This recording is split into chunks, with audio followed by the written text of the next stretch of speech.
사람들이 세상을 바라볼 때 아니면 사람들을 바라볼 때 다들 자기만의 어떤 안경을 가지고 보게 되어 있습니다. 그래서 그 어떤 기준 또 자기 나름대로의 어떤 생각들을 가지고 사람들을 보기도 하고 또 세상을 판단하기도 하죠. 그런데 문제는 뭐냐면 이 내가 정한 기준이 정말 옳은가 하는 겁니다. 내가 정한 기준은 정말 절대적이다. 아마 그렇게 확신할 수 있는 사람은 없을 겁니다. 어쩌면 그것이 자기만의 편견일 수도 있다는 것이죠. 그런데 우리 주님을 보면 우리 주님은 한결같은 마음으로 사람들을 대하시는 것을 볼 수 있습니다. 그 사람이 세상에서 가진 것, 어떤 조건들, 그거는 전혀 상관이 없습니다.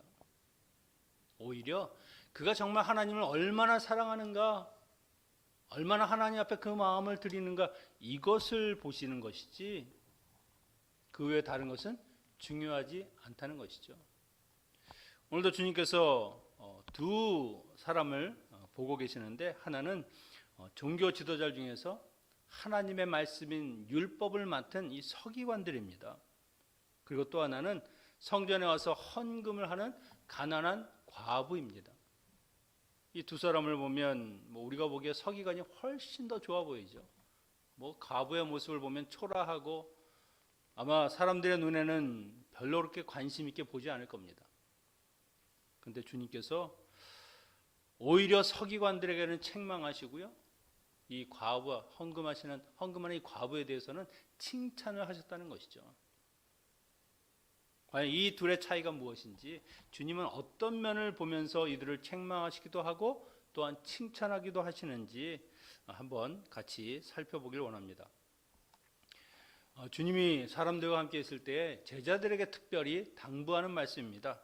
46절에 보면 긴 옷을 입고 다니는 것을 원하며 시장에서 문안받는 것과 회당의 상자와 잔치의 상석을 좋아하는 서기관들을 삼가라. 삼가라 하는 말씀은 조심하라, 경계하라, 이런 말씀이죠. 서기관은 율법을 연구하는 사람들입니다. 그리고 율법을 가르치는 그렇게 중요한 일을 맡은 학자들이죠. 그런데 이들은 주로 바리새인들로 구성되어 있습니다. 이들은 종교상의 규정, 또 정결에 관한 문제도 판단할 수 있는 그런 권한이 있고요, 재판소의 일원이 되어서 개인이나 어떤 사건들을 판단하는 일도 맡았습니다. 그 사람들은 이들을 랍비라고 부르죠. 존경의 대상이었습니다. 그러니 자기가 가진 그 직위, 서기관이라고 하는, 율법사라고 하는 이 말을 얼마나 그들이 좋아했겠습니까? 그런데 주님을 보면 나사렛 촌구석에서 어떤 젊은 청년이 와서 자기들보다 예상하지 못한 그 하나님의 말씀으로 자기들을 위축시키고 때로는 자기들을 책망하고 하는 그런 모습을 보면 얼마나 자존심이 상했겠습니까? 내가 율법을 맡은 사람인데. 주님은 이들이 가진 문제점, 그것을 제자들에게 알려주면서 너희는 저들을 닮지 말라, 저들을 절대로 따라하지 말라는 교훈을 하시는 것이죠. 그들이 하는 잘못은 주로 사람들에게 보이려고 하는 외식적인 행동이었다는 게 문제입니다. 먼저 긴 옷을 입고 다니면서 사람들에게 문안 인사를 받고 회당과 잔치집 상석에 앉기를 좋아했다. 여러분, 이 긴 옷이라고 하는 것은 당시 이 서기관들이 입는 옷입니다. 특별히 사람들을 가르칠 때나 아니면 어떤 그런 모임들이 있을 때 입는 그런 옷이죠. 그런데 이 옷을 입지 않으면 남들과 구별이 되지 않는 겁니다. 랍비인지 아닌지. 그러니까 항상 일상에서 늘 이 옷을 입길 원하는 것이죠. 그래야 사람들이 보고 랍비 선생님, 그리고 존경하기도 하고 문안 인사도 하기도 하고, 그래야 자기가 돋보이거든요. 이런 것은 사실은 자기를 과시하는 것입니다. 우리가 잘 알다시피 어떤 목사님들도 보면 마치 그 학장들이 입는 옷, 주로 박사 이런 사람들은 이 어깨에 줄 그 숫자가 틀리거든요. 그래서 그런 화려한 옷을 그런 가운을 입는 분들도 있습니다. 뭐 요즘은 그래도 많이 양복을 입으니까 그런 일들이 적지만, 그런데 사실 목사가 가운을 입는 것은 다른 것 아니죠. 하나님 앞에 말씀을 전하는 자로서 감히 내가 하나님 앞에 그런 말씀을 전할 수 있는 죄인이기 때문에 나의 죄악된 것, 나의 부족한 것을 가리는 겁니다. 그리고 또 한 가지는 사람들 앞에서 그 말씀을 통해서 오직 하나님만 드러나게 하도록 내가 가운을 입는 거거든요. 그게 나를 과시하는 그런 용도가 아니라는 겁니다. 율법사들도 마찬가지죠. 하나님의 말씀만 드러내는 것이 그들의 역할인데 자기가 드러내는 것, 내가 과시하는 것, 그런 삶을 살았다는 겁니다. 그래서 잔치집에 가거나 혹은 어떤 모임에서 상석에 꼭 앉는 것이죠. 상석에 앉아야 자기가 대접받는 것 같고 자기가 인정받는 것 같고, 이런 사람들이 얼마나 불쌍합니까? 남의 인정에 목마르고 남이 인정해 주지 않으면 자기가 누구인지를 전혀 모르는 겁니다. 남이 인사해주고 문안해주고 상석에 앉도록 알아줄 때 비로소 아, 내가 이런 사람이지라고 생각하는, 한마디로 자존감이 낮은 사람들이죠. 그들이 하는 것은 무엇입니까? 나는 거룩하다. 나는 하나님 앞에 신실한 사람이다. 이것을 늘 보이고 싶어 하는 겁니다. 그런데 여러분, 주님을 보십시오. 주님이 언제 남에게 인정받으려 하고 남에게 보이려고 합니까? 오히려 그들을 멸시하죠. 욕을 먹든 뭘 하든 하나님이 이것을 원하신다 하면은 그 길을 가는 겁니다. 얼마나 자존감이 높습니까? 당당하시죠. 모든 것에 대해서. 이 서기관들은 그렇게 낮아지고 섬기는 자가 되어야 하는 그런 모습이 아니라 오히려 높아지려고만 했다는 것.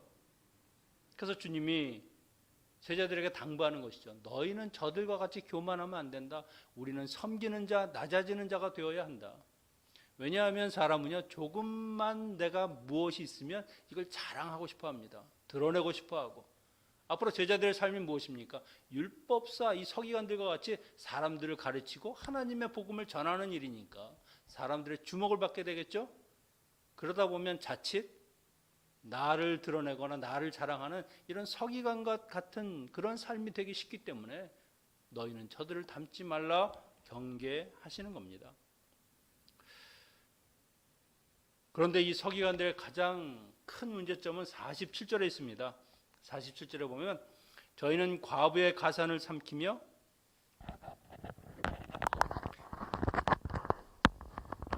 제가 이걸 쳤어야 되나? 네. 저희는 과부의 가산을 삼키며 외식으로 길게 기도하니 그 받는 판결이 더욱 중하리라 하시니라. 과부의 가산을 삼킨다? 무슨 말입니까? 과부의 재산을 빼앗는다는 겁니다. 아니 어떻게 그럴 수가 있죠? 하나님의 말씀을 전하는 자가? 이것은 불법이죠. 세상 사람들도 이런 일을 하지 않습니다. 이런 일을 했다가는 돌 맞을 일입니다. 가장 연약하고 오히려 돌봐야 되는 그런 사람들을 착취하고 그들의 재산을 빼돌린다. 이것은 있을 수 없는 일이죠. 당시에 남편이 없는 이 과부들은 혹시 남편이 재산을 물려줬다든지 아니면 자기의 친정 아버지가 재산을 주었을 때 그것을 대리하는 위임자가 있어야 되는 겁니다. 법률적으로. 그러면 누굴 세우겠습니까? 사람들로부터 인정받고 덕망도 있고 그리고 법적인 그런 권위를 가진 사람, 바로 이 서기관과 같은 사람을 자기의 법적 대리인으로 세우는 거죠. 그들을 신뢰했다는 겁니다. 그런데 그들은 자기의 지위를 이용해서 이 과부들의 재산을 마치 내가 받지 않은 것처럼 자기 것으로 교묘하게 빼돌렸다는 것이죠. 그러면 어떻게 됩니까? 그 여인은 평생을 가난과 궁핍한 삶을 살게 되는 겁니다. 이걸 주님이 보셨으니까 얼마나 분노할 일입니까? 그렇다고 과부들이 그것을 어디 가서 호소한다고 누가 들어줍니까? 여인의 목소리를? 자기들은 힘이 있고 그들은 서로 이렇게 연합이 되어 있기 때문에 무시하고 무슨 소리 하는 거냐, 그들의 말을 듣지 않는 것이죠. 이걸 보면 하나님의 말씀을 맡은 사람도 이 정도면 당시 종교 지도자들의 삶은 어떤가? 썩을 대로 썩었다는 겁니다. 부패할 대로 부패해서 거기에서 악취가 나는 그런 삶을 살고 있다는 것이죠. 하나님을 섬기고 사람을 섬기는 것이 아니라 오히려 사람을 착취하고 하나님을 오히려 모욕하는 그런 삶을 살아갔던 이들의 삶을 주님은 책망하시는 겁니다. 그래서 너희가 결국 심판을 받게 되는데 그것도 중한 심판, 아주 큰 심판을 받게 된다. 이런 짓을 하면서도 사람들 앞에서 길게 기도하면서 나는 거룩하다, 나는 하나님의 뜻대로 하나님의 말씀대로 사는 사람이다, 그런 것을 보여주었으니 얼마나 이들의 삶이 외식과 거짓과 이런 것으로 가득 차 있겠습니까? 그런데 한편으로는 서기관과는 정반대되는 모습을 하는 사람이 있었다는 것이죠. 22장 1절 4절에서 소개하고 있는데요. 1절에 보면 예수께서 눈을 들어 부자들이 헌금함에 헌금 넣는 것을 보시고, 지금 이 헌금함이 있는 것은 여인의 뜰입니다. 그 여인의 뜰에 나팔 모양으로 한 그런 헌금함이 13개가 있었는데 사람들은 거기에 와서 헌금을 하는 것이죠. 뭐 부자들이야 뭐 자기 재산이 있으니까 그래도 남에게 좀 보여야 되고 과시해야 되니까 아마 괜찮은 돈을 넣었을 겁니다. 그러면 거기에 떨어지면서 뭐 우르르 쾅쾅 소리가 나겠죠. 그런데 이 여인의 이 두렙돈이라고 하는 것은요, 넣어봐야 그냥 짤랑하는 소리만 나는 겁니다. 주님이 눈을 들어라고 했죠. 이 헌금하는 것을 보셨습니다. 여기서 두렙돈이라고 했는데 이 두렙돈은요, 지금으로 따지면 그냥 1불도 안 되는 겁니다. 그냥 1,000원? 뭐 이 정도의 헌금이라고 하면 누가 좋아하겠습니까? 당시로서는. 이 두렙돈을 넣는 것도요, 당시 그 탈무드에서는요, 헌금을 할 때 한 렙돈은 헌금하지 못하도록 규정했습니다. 그러니까 최소의 헌금 액수예요, 두렙돈. 그런데 이 두렙돈이라고 하는 것이 이 여인에게는 자기의 생활비 전부였다는 겁니다. 전 재산은 아닙니다. 자기가 먹고 마시고 쓸 수 있는 전부였습니다. 뭐 사람들이 요즘 누가 일부를 헌금한다 그러면은 와 이렇게 하겠습니까? 그런데 주님은 와 대단하다.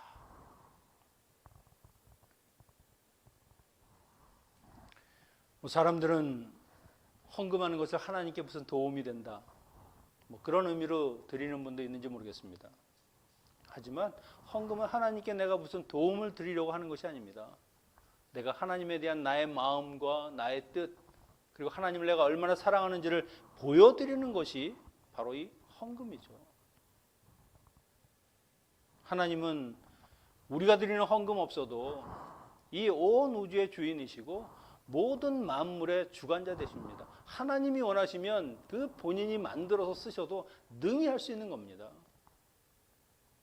그런데 굳이 우리의 헌금, 헌신을 왜 받으시려고 하겠습니까? 그것은 우리 때문에 하는 겁니다.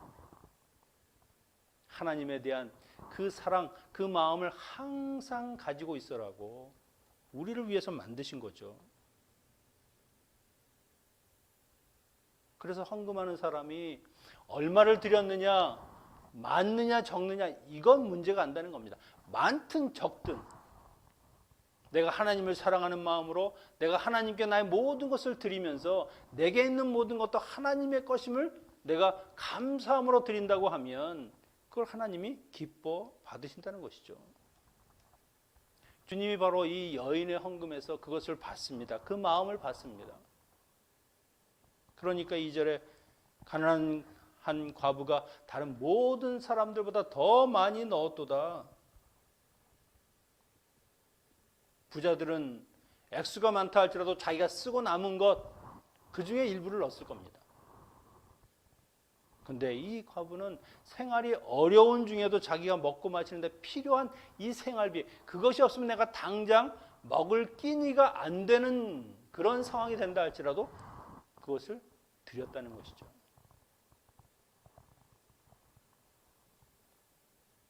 하나님은 사람의 중심을 보시는 분이시죠. 헌금 그 자체보다도 그가 어떤 마음으로 드렸는가 하는 것에 더 관심이 있는 겁니다. 하나님을 얼마나 경외하고 그분을 사랑하는 마음으로 드렸는가. 그것이 있다고 하면 주님은 기뻐 받으시고 기뻐하시는 겁니다. 그렇다고 제가 여러분에게 다음 달부터 생활비 전부를 드려라 이런 말 하는 거 아니죠. 그런 어리석은 분은 없을 겁니다. 지금 주님께서는 내 재산의 전부, 내 생활비의 전부를 드려라 이걸 포커스하는 게 아닙니다. 누가복음 18장에 보면 부자 청년이 예수님께 찾아와서 내가 무엇을 하여 영생을 얻겠습니까? 율법을 지켰느냐? 네, 다 지켰습니다. 그러면 이제 내게 있는 것을 다 팔아 가난한 자들에게 주라. 이 사람이 부자였었죠. 전 재산을 팔아. 이 말만 그의 마음속에 딱 걸린 겁니다. 내 재산을 다 판다고? 그게 얼만데? 지금 주님께서는 그 청년의 소유가 많고 적음을 이야기하는 것이 아니죠. 하나님께 온 마음과 뜻을 내가 드릴 수 있느냐? 목숨을 바쳐서 하나님을 사랑하고 내 삶의 존재 전부를 하나님께 드릴 수 있는 그런 마음이 있느냐? 전부를 이야기하는 겁니다. 그런데 이 청년은 마음보다는 내가 가진 그 재물, 그 재물의 마음이 걸리니까 결국 쓸쓸히 돌아가게 되는 것이죠. 여러분, 하나님은요, 우리 마음의 전부를 원하십니다. 일부는 세상을 사랑하고 일부는 하나님께 드리고 이것을 원하는 것이 아닙니다. 전부를 원한다는 것입니다. 뭔가 하고 남은 것, 그런 것은 원치 않는다는 것이죠. 왜 질투하는 하나님이라는 단어를 썼습니까? 하나님은 내 것, 내 사람이길 원하는 것입니다. 그래서 그가 조금이라도 그 마음의 일부분을 떼어서 다른 신, 다른 세상을 사랑하게 되면 하나님은 질투하시는 것이죠. 바로 그렇게 전부를 드린다는 것이 어떤 것인가? 열왕기상 17장에 보면 이스라엘의 흉년이 들었을 때 이 엘리야가 사르밧 과부의 집에 가는 사건이 있습니다. 하나님께서 이 흉년이 들었으니까 너는 사르밧 과부에게 가서 이 흉년이 지날 동안 거기서 양식을 먹고 그리고 도움을 받아라. 그 말씀대로 이 이방인의 땅인 이 사르밧에 갔습니다. 갔더니 과부가 물을 길고 일을 하고 있으니까 내게 물을 좀 주십시오. 그리고 나서 나에게 떡을 좀 달라. 그랬더니 여인이 하는 말이 무엇입니까? 제가 떡은 없고 그냥 통에 한 줌의 가루하고 그것을 이렇게 비빌 수 있는 기름이 있습니다. 그런데 이 양식은요, 저와 제 아들이 마지막으로 먹고 죽으려고 하는 그 마지막 음식입니다. 그때 엘리야가 그래? 그럼 너 먹어야지 이렇게 얘기하지 않습니다. 그 떡을 나에게 먼저 주고 그리고 나서 아들과 내 것을 만들어 먹어라. 이상하지 않습니까? 지금 자기들만 먹을 거 그거 하나 있는데 그걸 나한테 먼저 주고 그 다음에 너희 것을 만들어 먹어라. 그렇게 하면 하나님이 비가 오는 날까지 가루와 기름이 끊이지 않게 하실 것이다 라고 이야기를 합니다. 어찌 보면 너무한 거 아닙니까? 마지막 그 떡 하나 만들어 먹을 것 그것마저 빼앗아 먹는 것처럼 보이는 것일 수도 있습니다. 그런데 그 여인이 그것을 떡을 만들어서 엘리야를 줍니다. 아마 제가 보기에 이 여인이 떡을 받쳐 드리면 그 다음에는 내 생활이 편하게 완전히 이제는 확 필 거다, 이런 확신을 가졌다고 생각하지 않습니다. 다만 하나님께서 말씀하신 것, 비가 오는 날까지 내 집에 가루와 기름이 끊어지지 않을 것이다, 그 말씀 그냥 의지하고 어차피 우리가 먹어서 마지막으로 먹고 죽으나 저 엘리야 선지자에게 주나 뭐 다를 게 있나,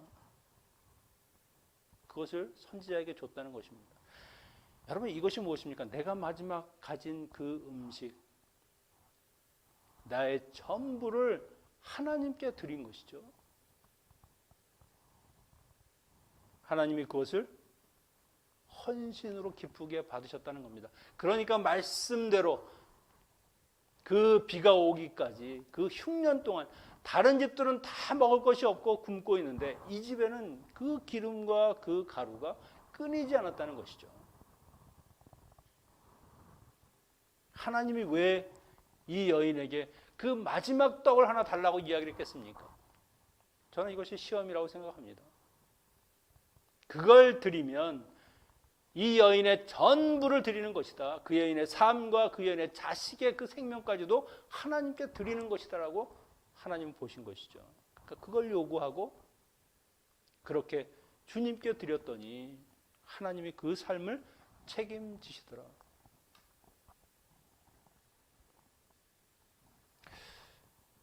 저는 이 과부인 여인이 생활비 전부를 하나님께 드렸다, 가장 많은 헌금을 했다라고 하신 주님의 말씀이 그거라고 생각합니다. 우리가 보기에는 참 어리석다, 계획도 없고 미래도 모르고 당장 내일 끼니를 굶는데 무슨 헌금을 한다고, 에휴 바보같이 그렇게 생각할지 모르겠습니다. 그런데 이 여인의 마음은 내가 먹을 끼니가 중요한 게 아니죠. 하나님 앞에 내가 뭔가를 드리고 싶은데 드릴 거라고는 이거밖에 없다는 겁니다. 내가 먹고 생활할 생활비, 그거를 드리는 것, 그것이 자기가 끼니를 굶는 것보다 더 기쁘고 더 소중하니까 그렇게 했다는 것이죠.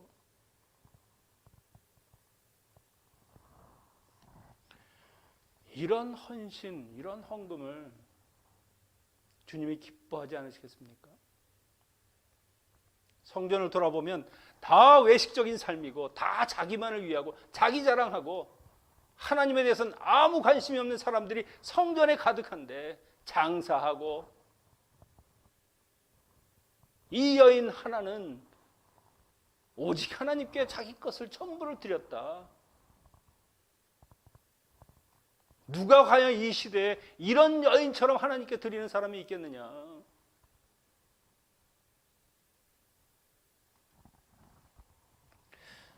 여러분, 우리가 하나님께 헌금을 하든 헌신을 하든 여러분의 마음을 드리는 겁니다.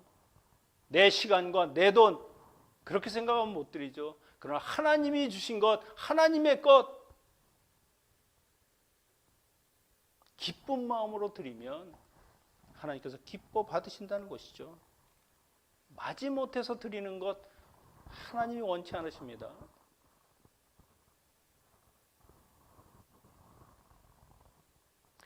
그리고 한 가지 생각할 것은 이 헌금은요, 이 성전을 수리하고 보수하고 유지하는 데 사용되는 겁니다.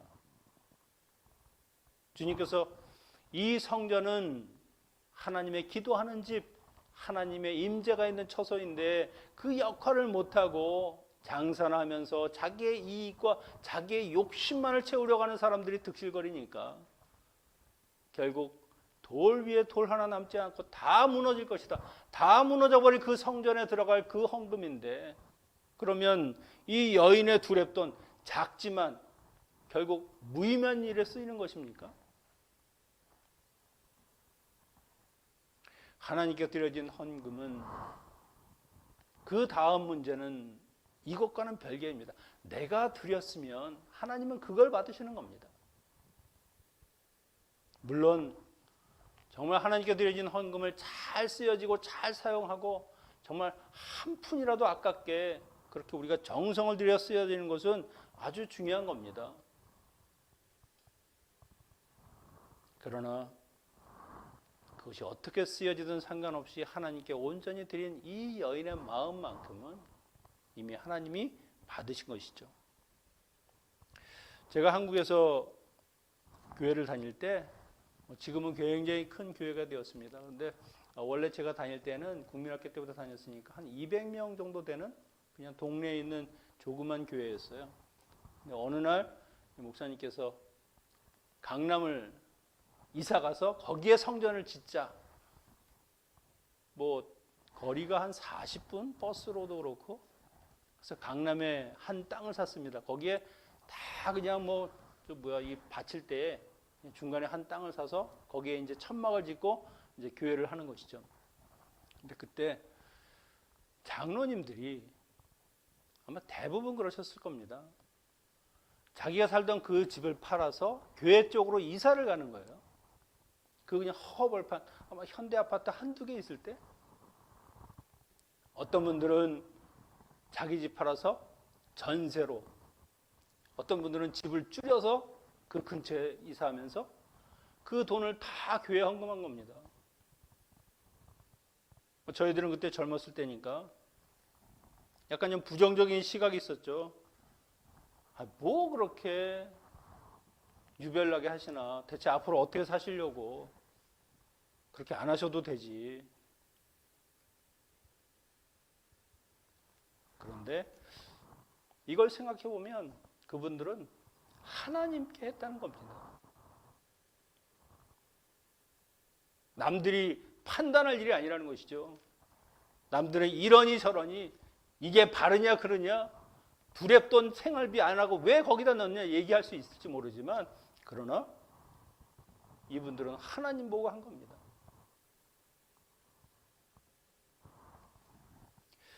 이런 헌신은 아무나 할 수 있는 게 아니더라고요.